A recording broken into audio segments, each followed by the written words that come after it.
Corporal Roger Warren with the Sheriff's Office. I've been here just over 6 years working for the Sheriff's Office. I'm currently assigned to the SCAT team, which is in the Criminal Investigation Division. I'm Officer Stephanie Miller. I've been with the Sheriff's Office since 2004. I'm currently assigned to Court Security. Corporal Roger Webb, Buncombe County Sheriff's Office, Uniform Patrol Division. Started law enforcement in 1985, come back to Buncombe County in 2000. Officer Mike Petty, been with the Sheriff's Department a little over 20 years. I'm currently assigned with transportation in the detention center. I'm Deputy Sherry Hines. I've been with the Sheriff's Office for 10 years, and I'm currently assigned to the Civil Process Division. So what is a COPS team? So first, it's a community-oriented problem-solving team. A philosophy that promotes organizational strategies, use of partnership and problem-solving techniques to proactively address immediate conditions. There's 3 components. The first is community partnership with other agencies, community businesses, individuals, or groups. Second is organizational transformation. Structure of agency to promote success, personnel, and physical resources. The third is problem solving. A proactive, systematic examination of given problems, placing immediate and long-term responses. How's a COPS team formed?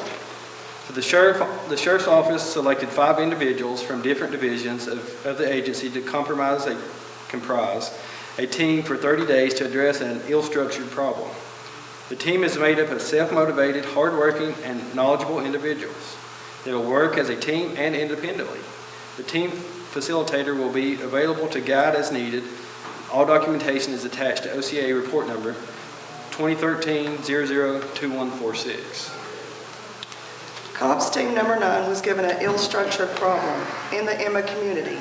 The Buncombe County Sheriff's Office has had a consistent problem in the Emma community with residential break-ins, domestic disturbances, high number of warrant services, and other calls for services. Some calls having a propensity for violence with weapon discharges. To be relatively a small area geographically, it produces a large call for service volume. The issues listed are compounded with difficulties that are becoming common in our increasingly diverse community of the Buncombe County. The Emma community has a large population of Latino and Eastern European immigrants whose cultural history has little trust in police or law enforcement. Many times these have roots to historical corruption and abuse of power. This has caused a tenuous relationship between us as law enforcement and these areas of the Emma community. Over the next 4 weeks, our goal is to work with the community, other agencies, and service providers to improve the overall quality of life. We will attempt to have a long-term impact in the neighborhood that will continue after the team leaves, to build a trust between the community and law enforcement that will improve relationships and provide a building block for the future. Now Corporal Webb is going to explain to us why we chose Emma. Thank you.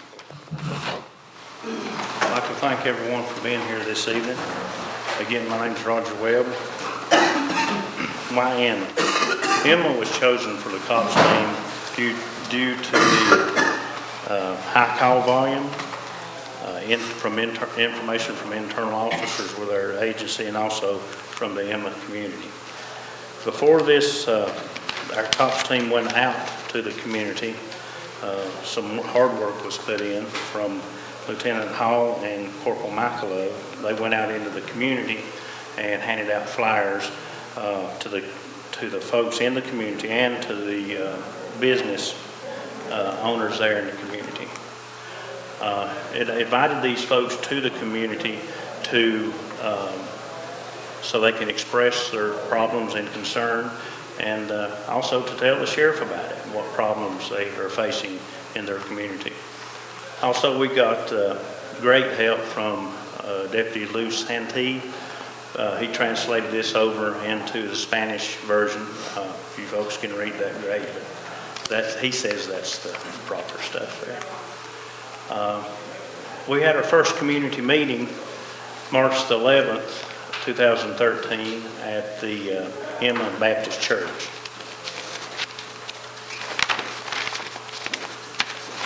At this meeting, we had a pretty good turnout at this meeting. The sheriff spoke and listened to the folks concerned there. We figured there's about 20 to 25 people there at the meeting. Approximately half of the folks that were there we felt like was from the Latino community. Also, Jackie Fitzgerald, who we felt like acted as an advocate for the Latino community, was there. And also attending that meeting was Sheriff Duncan, Captain Sweezy, Lieutenant Hall, Corporal Michael Love. Also there was Deputy Santee, who was a great help in translating what the sheriff said over to the folks there, to the Latino community. Also with APD, Alan Dunlap was there, and of course the cops team was there. At the meeting, some of the complaints and concerns of the citizens there were gun discharge, loud music in the area, high traffic and possible drug activity there in the Brownwood Mobile Home Park. Also, they were concerned about a vacant building in the area, which we found to be the old Vanderbilt factory, which turned out to be a real big concern and a hazard for the community there. It had graffiti on it and possible evidence of gang activity and stuff, so it was a big concern to the folks there. Also, the concerns of the Latino community was expressed through Jackie Fitzgerald, and the concern was that they were concerned we were there in the community. They were concerned that if we come in there, if they get caught driving with driver's license, you know, they're going to get either charged or taken to jail. And you know, the thing with that is, that's what we wasn't there for. We wasn't there to look for that. But they were also concerned, or was asking if they had a piece of paper, a document saying that they were from that area, would we look over the fact that they had no driver's license? And we wouldn't take them to jail. And of course, the sheriff, he handled that at that time and explained to them what our role is as law enforcement officers. After the meeting, we went out into the community to verify the complaints that we heard, also to see if there were new complaints or concerns in the area of Emma there. We also pulled the call history. I believe this is for the last 6 months, and this is of what we felt like that the calls were in the mobile home parks, and here are just a few. Now, mind you, this is not all the mobile home parks in this area. Mulberry had 137 calls for service, Mosswood 76, Brownwood 44, Hazelwood 37, and Emma Hills 26, and there's about 3 more listed with a very low number of calls for service. If you notice, Mulberry had a high number of calls for service. I mean, normally we would address that and be talking about that more. But at our meeting, there were no representative that spoke up from this mobile home park. So we went in there and wanted to know why, if they got a high number of calls for service, why was no one at our meeting? And we found out that they were simply reporting these calls. That's the reason it was so high. There were a number of domestics, number of larcenies, people, loud music, the general calls. Well, I really don't want to say general, but calls that comes into a large place where there's a large population. And they said everything was fine and everything was getting handled to their satisfactory. So we focused a little bit on Brownwood, because that was our complaints at our community meeting, that folks was having trouble and pointing toward Brownwood Mobile Home Park. Also, if I could say that on Mulberry, that we did find that there were a high number of domestics, so we called Detective Rosemary Kirkendall in to help with that and to she could lend any help that she could to help with that. Of course, I spoke about the COPS team finding a lot of complaints from the community meeting. We pulled the Brownwood's calls for service, and also we found when we did go into Brownwood that approximately 80% of the folks living there were of the Latino community. And we run it a couple of times also, we did run into a few roadblocks. Number one, Jackie Fitzgerald, man, we were looking forward to working with her because we felt like she knows the community and could help us not only translate for us, but to help relay the concerns of the community. But we couldn't get a hold of her. We sent her emails. We sent actually a phone call, I believe. Text messages, I believe maybe a text message was sent. But we couldn't get a hold of her. That was a big block for us. Also, Eastern European community, there were nobody at the meeting. We found that a lot of this community lives in Asheville Police Department. So we did try to make an attempt to get a hold of those folks through Asheville Police Department's community resource officer, but he was just overwhelmed and so busy with work, it just didn't work out in the short time period we were in the area. And we couldn't find any advocate for that community, for the Eastern Europeans. And also, there's a church there in the area that we did make attempt to make contact with somebody there. And we were very unsuccessful with that. Excuse me. So that was a couple of big roadblocks we run into, but we sort of looked at it like the thing we've all studied the last little bit, and that's the good to great.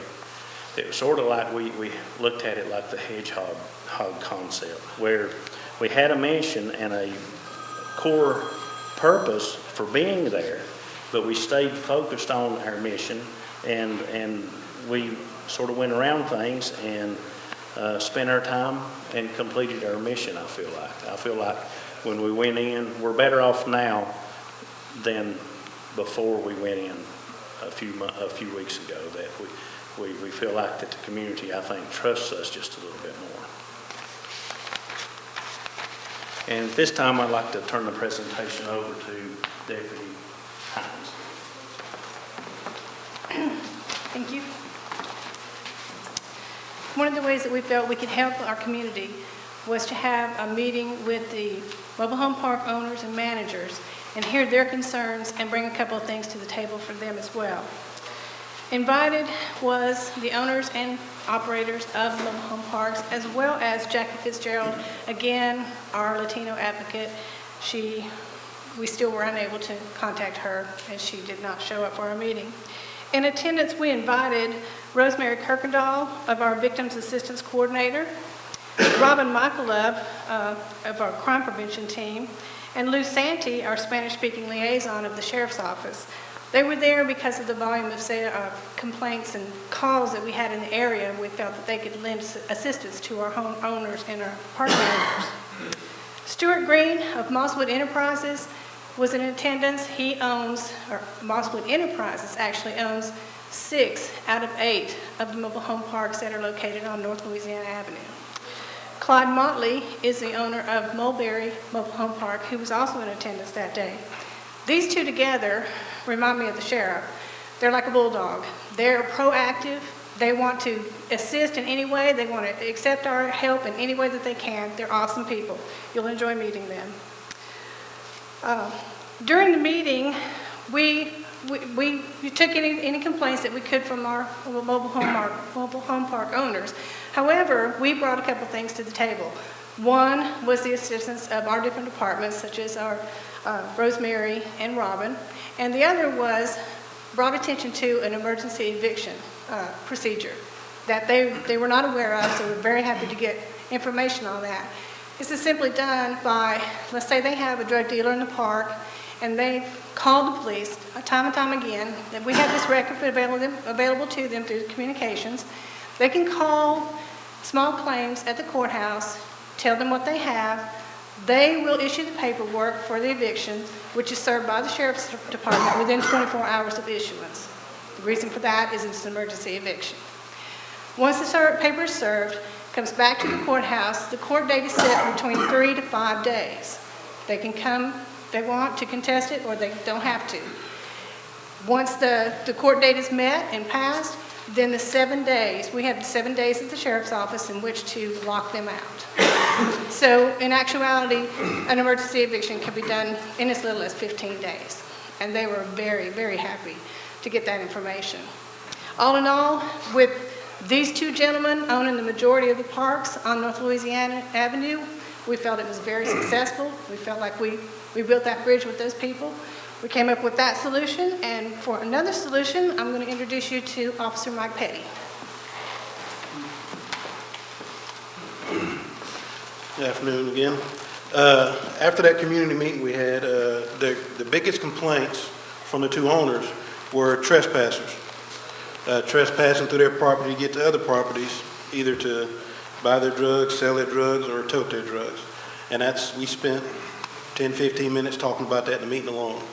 So once we left the meeting, we got together and was like, what can we do to help them help themselves? And then come up with an idea of starting a trespass list like the Housing Authority has. So once we come up with the list, put the next one, sorry. We come up with our list, and we wanted to put the majority of the work on the mobile home park owners and the managers. So I contacted Pat Freeman with our Central Data Entry Division there at the jail. She's on board with it. She said she can put an alert in. That's not a problem. Her two questions was who would oversee it and what would be the legal aspects of banning somebody from that property. I told her I'd have to get back with her because we still had some other stuff to iron out. So the next person I went to was Mr. Gene Bell, who's the CEO of the Asheville Housing Authority, and he was gracious enough to give us a list of their policy and a template of the letter that they send to the offenders. Then contacted our Assistant County Attorney, Mr. Euler, and through emails and phone calls, we got together. We sort of created some rules, or mini policies, I would say, for the owners to follow. There's 6 or 7 of them, and they would have to complete all of them before we would act, because I wanted to put the majority of work on them so they could own it. So it's theirs. They can take the ball, run with it, and we're there to aid when we can. Then I contacted Captain Rogers. We sat down and talked a little bit because I didn't want to put any undue burden on patrol, have them dropping what they're doing just to go answer, go out there to do something that the owner could take care of. So what we come up with was in a rental agreement or the lease agreement, it has to state that the owner or the manager has the right to bar or ban the visitor to that property. Has to state in writing, and that the person signing the agreement knows that if that person is banned and they allow them to come back, then they could be subject to eviction. And to notify that person, it has to be sent by certified mail to the offender. That way the owner has a copy and has a copy of the return receipt from the post office. And what we noticed when we do our drive-thrus at the end of the day, me and Officer Hines, because we live over in that direction, just driving through the park to make sure everybody's okay, that the only spot that they had no trespassing signs were by the dumpsters. So we're going to require them to put up no trespassing signs where everybody can see them, whether you're walking in, riding in, and things like that. Once they've done that and they decide to ban somebody, they're going to have to take a copy of that letter to CDE where Pat Freeman can enter it into RMS, the record management module that we have. After talking with Pat for a second time, she said they could bring it in, do it over the phone, or she preferred an email. It'd be a lot easier for her to take care of that through an email. The length of ban, sitting down, talking with Kurt, he said should be about a year. Ban them for a year from the date that they were notified that they can't come back on that property. With an appeal process attached to the letter saying that the offender has to notify the property manager or the property owner within 30 days in writing that they want to appeal that ban. Like I said, I want to put everything back on the owner, so any warrants need to be taken out, will be taken out by the owners, unless there's a deputy already there and it happens in their presence. And the next slide I'm showing you, I'll be handing out some handouts so you can get a look at it. This is basically what the owners have to do. Plain and simple. We want to make it easy for them, but yet and still, they're still doing all the legwork. And on the second page of the handout I'm giving you is the letter that the owner or manager would send out if we were happen on a crime being committed in their park and we arrest him.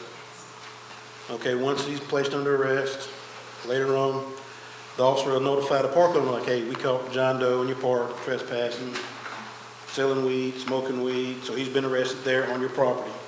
So in turn, he gets that gentleman's information, sends him a certified letter, you're banned, do not come back, or you'll be subject to arrest. And the second letter is if the owner himself catches him and decides to take the warrant out and bans him. You know, the group and I think that if this works, and Emma, with the blessing of the sheriff, because none of this has been put in place, we're still waiting on, to get it approved from the sheriff and the county attorney.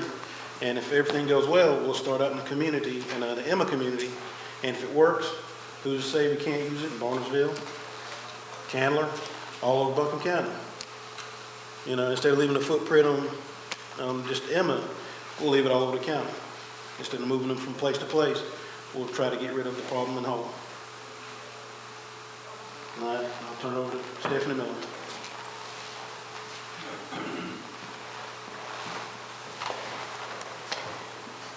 We as a team decided if we were going to reach out to the Latino community, that we needed to go into Brownwood, being that 80% of their residents are Latino. So we got together and we made flyers. We contacted Lou Santee to translate the flyers so we'd have one in English and one in Spanish. Then we went into the mobile home park and we made contact with 57 out of 60 of those residences. The other 3 that were left, we left flyers on the door. The most alarming thing we found when we went into the mobile home park is there were a lot of unreported breaking and enterings and larcenies. Also, to address their issues, a lot of their issues was like animal control, dogs running loose in the mobile home park, dogs not having adequate shelter, and feral cats. So we contacted Sergeant Jim Robinson, and he went in with us and spoke to these places of concern. Another concern was of course, as you can see, the trash running over. There was a lot of illegal dumping going on, and we contacted Roger Presley. He advised that he had already sent Park Banks, the owner, a notice of violation. And as you can see, that's the view from within the mobile home park. Another concern was the underpinning and unfinished construction. After we passed out the flyers, the manager of the mobile home park contacted us.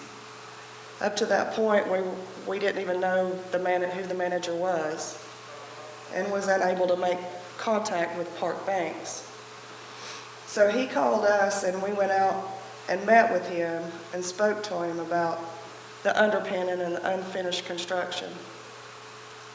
He then told us that the resident of the in completed construction and underpinning was in the process of being evicted. And now I'll turn it over to Officer Sheridan Hines to talk about the building. At our community meeting, we were faced with several problems, and one of them was an unsightly building that's located at 59 Bingham Road.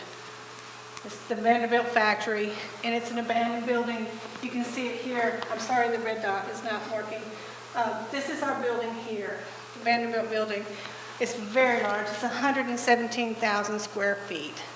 And the neighborhood treated it as a blank canvas, pretty much. This whole building is covered in graffiti. This is a view from Bingham Road. This is actually the office portion of the warehouse itself. It's completely fenced in. However, some of the fence has been run through with the vehicle. You know, it's in pretty rough shape as far as being vandalized. This is some of the graffiti that we found there. Dale, you may know more about, I'm sorry, Mr. Denalden, you may know more about what these stand for, the words stand for. Some of it's really actually very nice, you know, it's very colorful, and the nice pink, I haven't seen pink around very much anymore, but you can see they did take their time on some of it. This is a wall that's located inside the warehouse, so they left no canvas untouched. They practiced very well. Another nice, beautiful colors. They took their time. They did a good job. This is also inside the building. This is inside the office portion of the building. The actual open warehouse part is in real good shape. They haven't filled it full of trash or you know, damaged it a lot. Now, they did some damage in the office part of the building. This is where I believe they did their practice before they got good at their graffiti, because this is not very nice. Okay, you can see that the grass is overgrown. We went to the the Register of Deeds to find out who the owner was.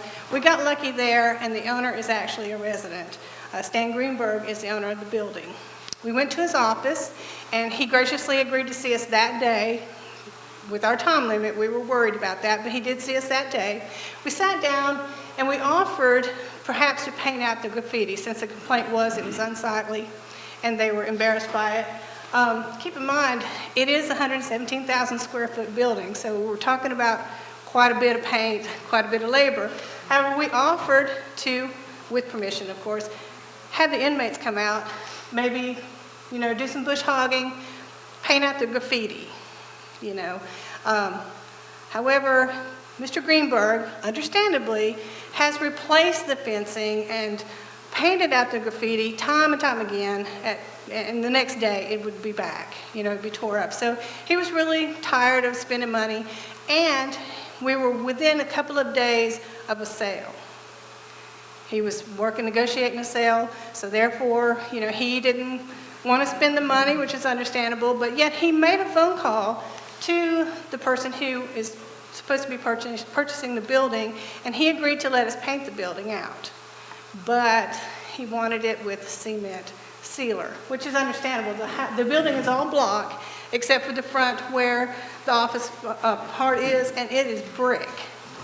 So, and he wanted it a neutral color, and he wanted it, and as you well know, cement sealer is rather expensive. So we left there saying, let us think about what we can do for you, and we'll get back in touch with you. So we went back to the war room and kind of backed up and reputted there, and we decided to make another offer to Mr. Greenberg, which was if he would allow us to go in and secure some of the open doors. We had several open doors, and fix the gates and hang some no trespassing signs, and he was on board with that. So that was our goal at that point, to secure that building. Now, this took a couple of weeks.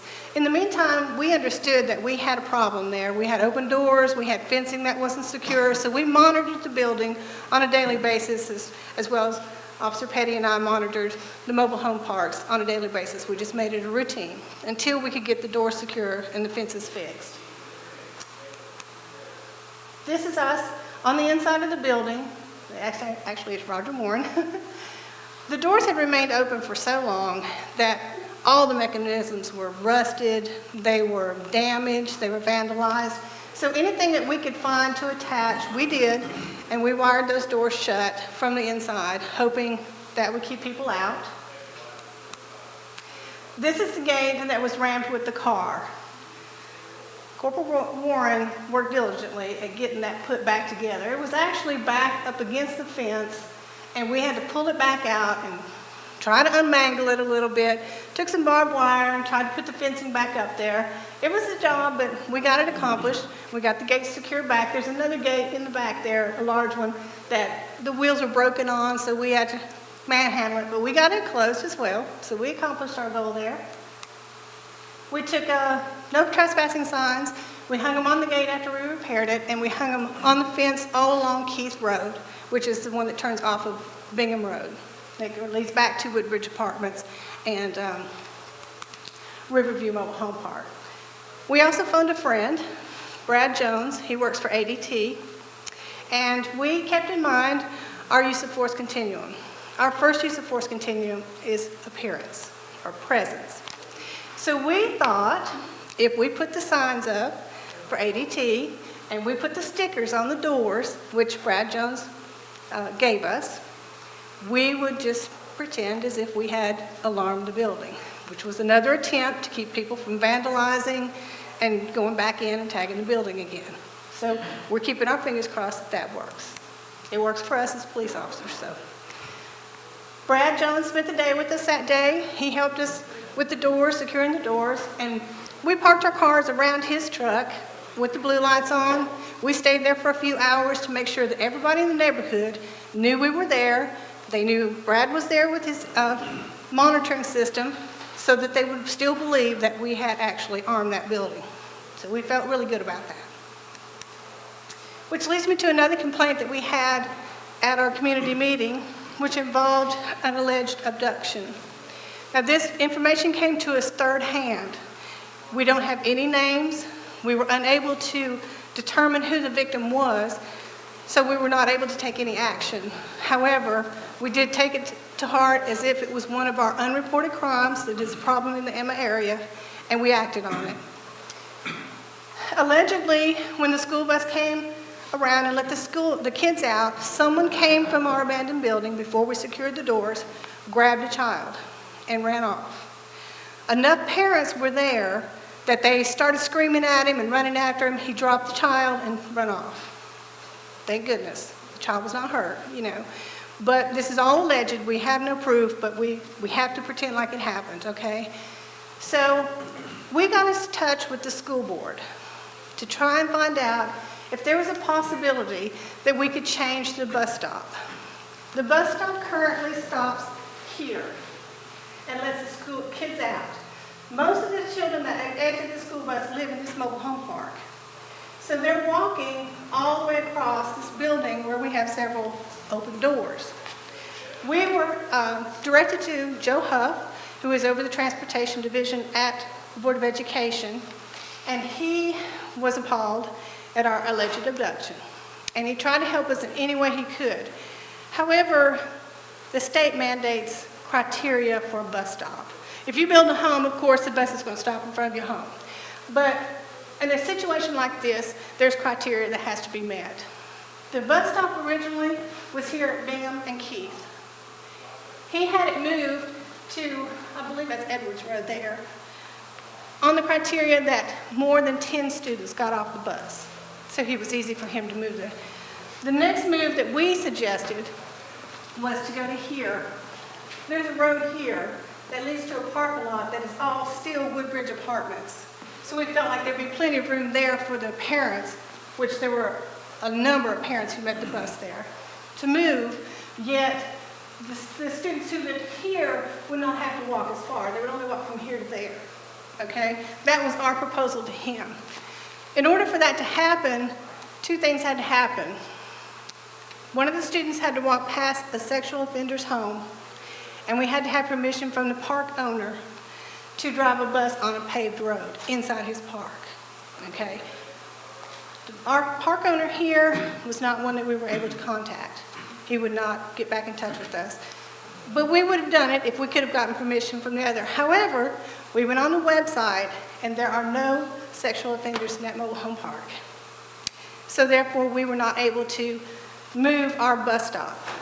But with securing the doors and securing the gates back on the building and hanging the no trespassing signs, we felt better about the students having to walk past what was an open door.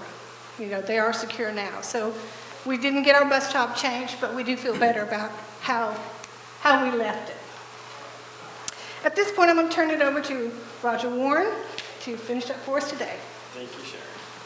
I'm sure it's a surprise that I'm talking about enforcement, so this is kind of the thing I like.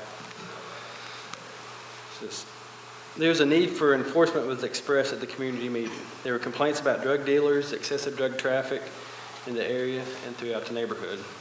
A little bit of it was brought up during the actual conversation, but a lot of people stayed over after we talked. They wanted to talk kind of in private, so everyone didn't know that they're telling about their neighbor who may be doing something illegal next door. So we passed out our cell numbers, our work county phone numbers, our email addresses, and that very night I even got a text with the tag number saying this car's at this house I told you about, what's going on. Started receiving emails, and it went for the next several weeks. Pictures of people walking back and forth, pictures of cars in and out. Supposedly after dark in a lot of the mobile home parks, there's a lot of foot traffic, people going to and from these houses.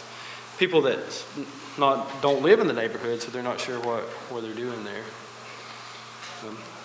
So with that, we put together a plan or two, and we decided that we would go. We borrowed one of the unmarked vehicles, and we came out and we took some pictures. Took some pictures of the houses. We made sure we had the correct addresses and tried to get any vehicles that may be in the driveway at the time. We actually saw some leaving, a couple of the drug houses, suspected drug houses, and we took pictures of those tag numbers too. So with that information, that's quite a bit for a cops team to be out there with just a couple weeks of enforcement to try to work on drug problems in the neighborhood. So all that documentation that we put together and all the houses that were going on there, out of those complaints, at least 3 of them we verified had some kind of suspicious activity with cars in and out, staying 10 minutes, leaving, people walking in and out. So we made a list of that, have all that information. We have tag numbers, we have car numbers, we have a lot of information, and we're going to pass that off at the end to our SCAT team and to our BCAT team to follow up on all this information. And hopefully they'll follow up and they'll continue to give some relief out there on those. The next thing we did, this one in particular home, and it happens to be in Brownwood Mobile Home Park. I received emails from this gentleman on this just daily, with tag numbers, car numbers, people walking in and out, just email after email. And he would call sometimes, and he's married and has three little girls. He was at the meeting, and said they're just scared. You know, they're scared of a nighttime, these people walking around their yard, cutting through their yard. So I decided we would do what we call a knock and talk. We're just going to walk up to the front door, and we're going to knock on the door. So we parked 5 patrol cars in this driveway too. Everybody in the neighborhood sees us out there. So we parked these 5 patrol cars in their driveway, and I go and knock on the front door. Lieutenant Hall went with me to the front door. I think Officer Petty and Officer Webb went to the back door. After a couple minutes of moving around inside, someone comes to the door. I asked the individual, does he live here? And he says he does. He lives in the house. He said he lives there with his mother, and his brother sometimes stays there. There's also 3 children in DSS custody that's been family member children that's been placed into this house. So I asked him if we can step in and talk to him. It's a cold, rainy, almost snowing day. So myself and Lieutenant Hall steps in the living room with him, and I explained to him, hey, this is what's going on. Your neighbors think, and I say a lot of your neighbors, so I don't want to get mad at anyone there, say there's lots of traffic in and out of your house. You know, especially at nighttime, as people don't live here, they stay 5 minutes and leave. What's going on? Well, he decides he's not real sure, but if anyone is coming there, he's probably going to see his brother. So I asked what his brother, is he involved in illegal activity, and he's not sure. So then I asked, is there anyone else at home? And we're in a little single-wide mobile home, and he's not sure if anyone's at home. So of course that raises my curiosity, and I say, how are you not sure if anyone's at home? He said, well, I've only been here 4 or 5 hours. I don't know if anyone else is here or not. So again, his story's kind of getting deeper and deeper there, his hole. So I explained to him, I think they're involved in illegal activity, and I'd like to search a house. Would he have any problem if I searched his house? He said I could search. So at that time, the other officers come in, and me and Lieutenant Hall go through the master bedroom, the kitchen, the master bedroom, clear all that. We come back down the hall through the living room to the little hallway, and the first bedroom has a big outside door. It's not like an inside door, it's an outside door. And it's got a keyed lock, like an outside lock. And it's locked, of course. So we ask who's there, and he says he don't know, that's his brother's room. So we bypass it and finish the other house. We come back and ask for a key. Of course, he doesn't have a key. He don't know how to get in the room. His brother's the only one who only stays there sometimes, has a key to that room. So I asked, well, if there's you, your brother, your mom, and 3 children, where's everybody sleeping? So he's sleeping on the couch, supposedly. And his brother, who only stays there once in a while, has a whole room to himself with the big house door lock and key on it. So at that point, I decided that I probably didn't believe but about 1% of his story, and I made it clear to him that I didn't believe it. I'm sure they were involved in some kind of illegal activity. I would think that it was drug sales, and he should stop, or his brother should stop immediately. Because if not, now we're aware of it, it would be passed along, and we would pay a lot of attention to him, and he would see us a lot more in the future. So he agreed to pass along any information I left, and at that point, we had no other choice. We had to get out of there. But hopefully, at least for a while, it slowed down that traffic.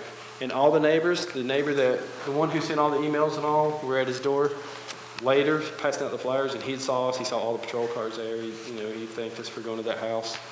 And hopefully, I haven't got any emails from him lately, so maybe the traffic's still slowed down there, and I'm sure we'll be talking to those people again.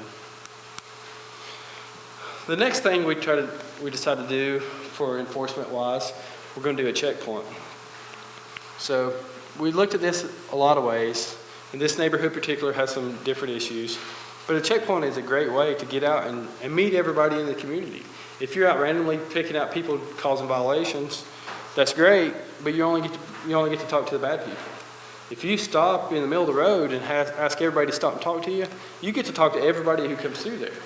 All the good people and all the bad people. How better to learn the neighborhood than to talk to everybody coming through the neighborhood? So we decided to do a checkpoint. We did this checkpoint at Bingham Road and Adams Hill Road. So we set up there. It was going to be from 7 p.m. to 8 p.m. was going to be our checkpoint. We get set up at 7 on time. We chose that for number one, it was right in Emma. We wanted everybody to know we're in Emma, right in the heart of Emma. Number two, well, the actual number one is, it was the safety. It's a 35-mile-an-hour speed limit. No one be going too fast. You can see us from any direction coming. We have blue lights out. We have big pull-off areas at the county garage, or the bus garage, I believe it's right there, in the old Square D plant. So we have all those places we can pull cars into, out of the roadway. So it's a great location for a check-in station. So we set up, we get our check-in station set up, going to be from 7 to 8. I have the plan filled out. Well, I don't even know what time 8 o'clock came and went. At 9 o'clock, I think Lieutenant finally said, we probably need to wrap up. It was that busy and that fast, and we were just going through there. We ended up with 16 charges. 16 charges out of this checkpoint. So, out of the 16 charges, we had 5 drug charges. That's quite a bit off of an hour and a half in the roadway. We had 5 drug charges. The picture here is, and I think it's a common practice now, is if you're going to ride with drugs and bad stuff in your car, throw a bunch of other junk in there, and that way it makes it harder for us to look through, or we don't want to look through. But the dog obviously is staring down there because she can smell it. She knows it's there. So we get 5 drug charges out of there. We have 3 marijuana charges and 2 prescription pain pill charges out of this check-in station. And obviously, it's Kenneth Hannah there helping us, assisting us with the drug search. The very same vehicle that you saw the slide of it that we were just looking at, that Hannah was in, I think Corporal Webb stopped the vehicle initially, had a revoked driver's license, the driver did. So as that conversation goes on, and it's been a couple minutes with the vehicle, no one mentions, hey, there's a loaded gun under the seat. So we have a reserve deputy go up with Corporal Webb as he's leaving and kind of watch the vehicle. They make some conversation. No one says, hey, there's a loaded gun in here, just letting y'all know. No one says anything about it. I show up probably 5 minutes later, And the reserve deputy told me, he said, I think I smell burnt marijuana. Will you come over here? So I go over there, and I can't tell. I mean, you see all the junk in the car, and all the windows are down at this point, so they're probably trying to let something air out. So I talked to them, and I want to know about anything illegal in your vehicle. So I start with that, and I'm really wanting to know about drugs because I think there's probably marijuana in there. But I always start with the weapons, and I say, so are there any weapons in here? And they might as well say, yeah, because all three of them just went. I said, oh, are they a gun in this vehicle? And they're like, yes, there's a gun under the front seat. So I'm like, okay. So at the time, some of the scat guys had just came to the checkpoint. So we get them out, and we get the gun out of the seat. This gun's loaded. As you see, as you load it, it cocks the hammer too, the slide. So it's loaded and cocked. One in the chamber, loaded, and under the front seat, so front passenger seat. And no one bothered to tell us for at least 5 minutes while we're there. So. 2 arrests. These aren't the 2 arrests. The picture of the 2 arrests is dark. This is arrest in Emma while we're there. But the two of the 3 occupants out of that vehicle were arrested. Both of them had several charges. The back seat passenger, who was the one, may have had the gun on him initially, I'm not sure, but he slid it under the front seat. He had marijuana and prescription pain pills. The driver, who also knew about the gun and never told us about it, and a concealed carry charge, concealed weapon charge. The driver also got a concealed weapon charge. He had an open container beer under his seat, and he had marijuana on him also. So both of those guys got to go with several charges apiece there. So we're going to do, the whole plan initially was we're going to do 2 checkpoints in Emma. We're going to do 2 large scale. We're not going to do a whole lot. We're going to do 2 large scale ones, and everyone knows. This checkpoint kind of threw us a little curveball. We had a plan. We're going to do a big checkpoint at North Louisiana and Emma Road. That's a huge place. It's going to take a lot of officers. I think we had several reserves who were going to come out. We had the whole SCAT team was going to come out. APD was going to come out. A lot of their guys were going to come out and help us. Lieutenant Banks was going to bring patrol. Whoever wasn't busy, we're going to have a big scale. Sergeant Godwin came out with Lieutenant Banks. So we're going to do a great big DP right there. And there's no way, if you live in Emma, if you do a DP right there, everybody has to know. I don't see how you could not know. So we're going to do that checkpoint. Well, unfortunately, some reserves officers ended up not showing up or couldn't make it. They had other arrangements. The city got busy. They couldn't come over. Their guys never came over. Patrol was real busy that night. So we did get Lieutenant Banks, and Sergeant Godwin came over with us, and all the SCAT team showed up. So we decided we don't think that there's enough of us to do the checkpoint right here. Even though we'd really like to, we think it doesn't make sense to stretch yourself and push it, be unsafe. So we go back to the same place, Bingham Road and Adams Hill. We figure it was very successful the night before. And the first thing I meant to mention, and we'll talk about it here on both checkpoints, we had bunches of people stop by and say, we appreciate you being out in our neighborhood. Thank you for being here. So it wasn't all negative. It was lots and lots of people. As you saw the 14 charges or 16 charges, I'm sure there was 70 cars went through there, and probably 15 or 20 of them said, thank you, thanks for being here. We're glad to see you guys out here. So we decided, we were very well receptive up there. Let's go up there again. So we go up there, and this time it's going to be like 8 o'clock to 9 o'clock was the plan. Well, the same thing happened there. We show up at 8, and we're going. And I think it was almost 10 o'clock by the time we finally cleared from up there. It was just busy, lots of cars, people wanting to talk, say, hey, what's going on? Thank you for being here. And we ended up at 14 charges. The very next night, almost at the exact same time, we got 14 more charges out of the same place. Of the 14 charges, 3 of them were child safety seats. So we have a vehicle comes through, is one of the first vehicles there. It comes through, mama's driving, she has her boyfriend in the passenger seat. So they come driving up, and there's 3 babies. They're all less than 5 years of age, sitting in the back seat with it's an old car, so just a lap belt on. That's all they have in the back seat. So as we initially, when the other officers stop, and I'm right beside of them, so I talk to them, and they're like, we're only going 2 more miles. Just let us go. We're safe now. We made it. We're only going 2 more miles. Well, I explained to her 2 miles or 2 feet. She wasn't moving that car until those babies were secure and safe in a safety seat. So we kind of go back and forth, and I say, you made it, you only been 2 more miles. How far have you been with the babies that way? Of course, they don't want to answer that question. So we go back and forth about no one can bring them a car seat. They don't know what they're going to do. And I just make it very clear, the only way those babies are leaving it is in someone's car seat. They can't leave. So then Mom gets the car seat out of the trunk that she's had in the trunk the whole time, at least one, and brings it up there and puts it on. Why it's in the trunk and not in the car seat? Baby's not in it. I don't know. We arrested a fugitive on that arrest. We had the very last car that came through, and I think Lieutenant Banks, imagine that. I actually wanted to take the charge and take him to jail. Had a guy with revoked license come through the very last car as we were leaving. He's revoked.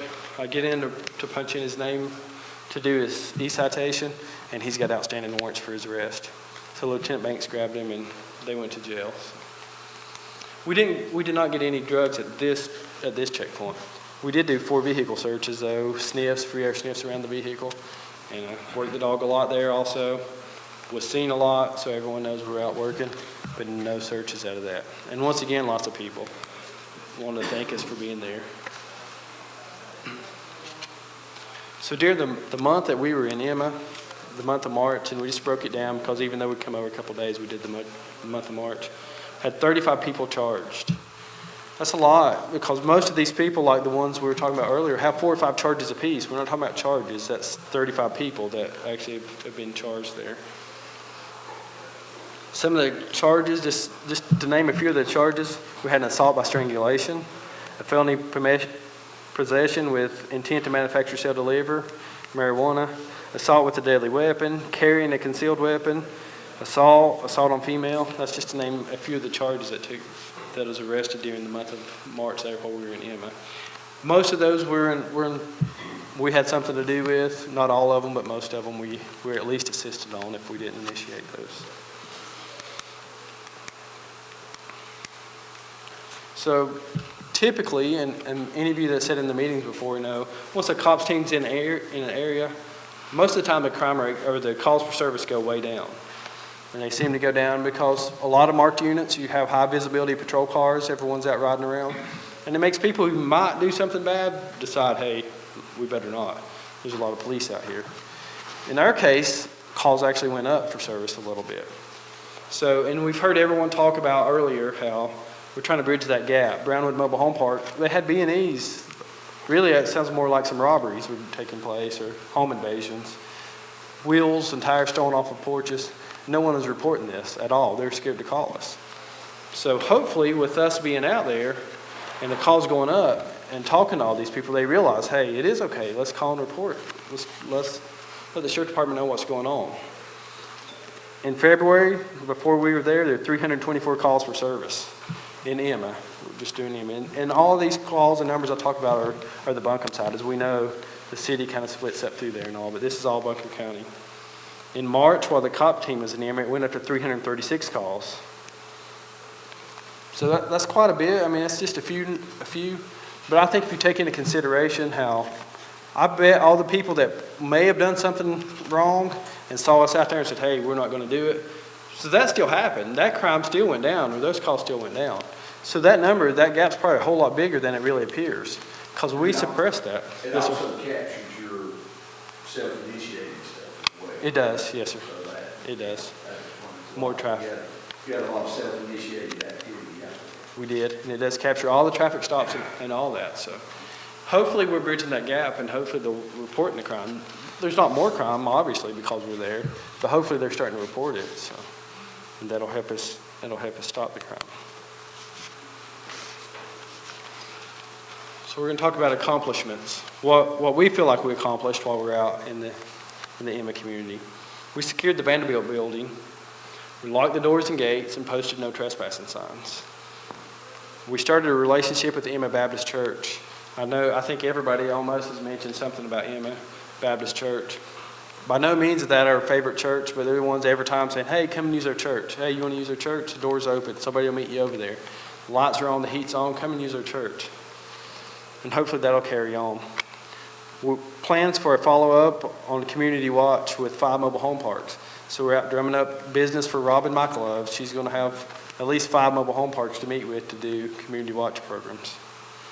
We've done a knock and talk at the suspected drug house. Since then, I've not received any more emails from the neighbors saying, hey, they're over here doing something. And if they are, at least they're doing it a lot more careful and they're not letting anyone know. We worked with Roger Presley about the dumpsters. He's already aware, but we kind of help push that along a little bit more. Let's clean that up. Not only does it clean up the park, it cleans up North Louisiana because it's right beside there. As you drive up and down, you can't help but to see it. We contact the convenience stores in Emma. Their only real complaint right now is loitering of nighttime hours. They think it may be drug activity going on in their parking lots. We bridge a relationship with the Hispanic community. Like I said, I really think that we took a huge step. We have a lot more steps to go, but I think we took a huge step in bridging that. If they're calling in more, then obviously they're starting to trust us a little bit more. If they're calling saying. There are no protests at checkpoints. As we all know, we've had protests at several checkpoints in the past. We done 2 right in the center of Emma. One, I'd been on that very same spot a year and a half ago and got protested. No one showed up, no one to protest us. We increased reporting of crime. We went door to door in Brownwood Mobile Home Park. It was snowy, cold. We went out there and knocked on every single door and made contact at all but 3 houses we actually made contact at face to face with someone and said, hey, what's going on in the neighborhood? Can we help you? We don't care what immigration status you have. Tell us how we can make your neighborhood better.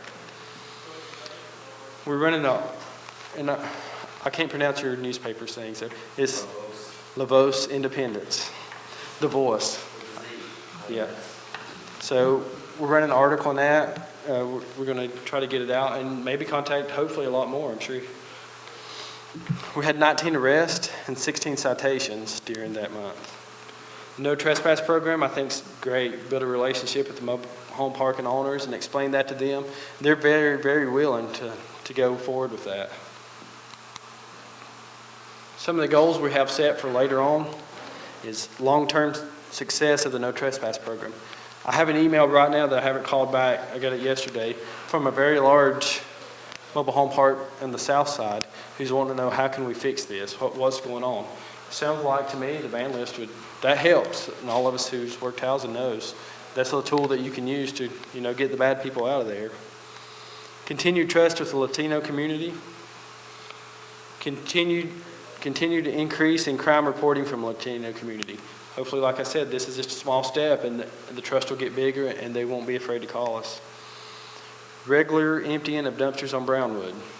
If we can keep those things emptied, if we can put a little pressure on the park manager, owner, whoever to make them stay empty, it just makes a better place for everybody. Enforce of the no trespassing in and entering a Vanderbilt property. I know myself, I drove by that place numerous times and I never paid attention whether or not anybody's coming or going in there. I know now we will. Now there's signs up and gates, so it should be obvious someone should be breaking in. So hopefully we can keep enforcing that.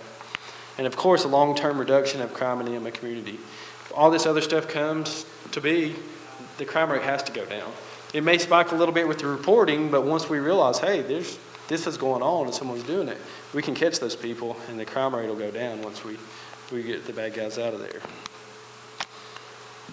So first of all, I just want to apologize if I miss anybody for saying thank you here, because as we're putting it together, I'm sure I left a name out or so. Of course, I want to say thank you to Sheriff Van Duncan. This is his program here at the county. He decided he wanted it here. He's doing great things here. And of course, he gave us all a job to be here to work on this program. Captain Rusty Sweezy. It's Sheriff's program, but I think the captain's kind of his little program now, and he's running it how he sees fit, and he's taking care of us. Captain Terry Rogers, we spent time with him, going over all the band lists and all the information, making sure that he was on board and we weren't going to put anything on patrol that was going to be bad. Lieutenant Hall, I'm going to say her name twice, Lieutenant Hall, because first she's been here with us the whole time and helped us and held her hand and brought us back on the right track. Plus, she set up reserves. Every time we needed some reserves or some extra help, she'd make that happen for us. Brad Jones from ADT, he came out, spent his time, brought a marked vehicle that he don't normally drive, brought signs up and stickers up, and he donated all that to us to help maybe make the appearance that the building's a little more secure than it really is. Lieutenant Banks in patrol, they came out and worked checkpoints with us. Emma Baptist Church, Philip Anders there, he's a pastor at Emma Baptist. Like I said, anytime we need anything, they would just open the doors for us. Lieutenant Sarles, we had some media questions, we had some other questions we talked to him about. Of course, the SCAT team, they came out twice. Sergeant Redmond there, they all came out and helped us out at any time, and they're going to get a little more work brought over from this. BCAT, I talked to BCAT Sergeant numerous times about some drug houses in the area. One or two they knew about, they told us about. One or two I told him about, so we worked with that. Detective Rosemary Kirkendall, you know, she came to the meeting. She was there to help with the domestic violence issues and situations and see if we can't let everyone know that there's another avenue that they can talk to over there. Corporal Robin Michaelov, of course, she's going to do all the community watch stuff, and she was at every meeting with us so far. I'm sure she'll be at the next one Monday. Brooke Hazelwood, you know, I called Brooke numerous times. I'm sure she probably was ill with me a time or two because I'd want a report, and she'd send me a report, and I'd decide I need a different report, so we'd go back and forth, and I have a whole bunch of reports on from crime rate to everything going on in Emma. Sergeant Jim Robinson, he came out and spent several hours talking to people, trying to fix the animal issue out there. Natalie Bailey, you know, I let her know yesterday, probably 5 o'clock, hey, I think we're going to meet with the newspaper in the morning at 8. So, and she came and she helped us out with that. Sorry about that, no warning there. Pat Freeman for CDE, Kurt Eller, Assistant County Attorney, and Gene Bell, CEO of Asheville Housing. They all spent a lot of time with Officer Petty there talking about the ban list and what we can legally do, legally can't do, how they recommend to set it up or not do. Roger Presley with Environmental Control, he's helping us on that. Joe Huff, that name's spelled, it doesn't sound like Huff to me, but it's Mr. Huff there. He spent a lot of time with Sherry talking. And Robert McCarson, of course, he came out, he's going to write an article for us in the paper, and he came to our meeting today, and I want to thank him for everything he's doing for us to help keep that relationship a little better.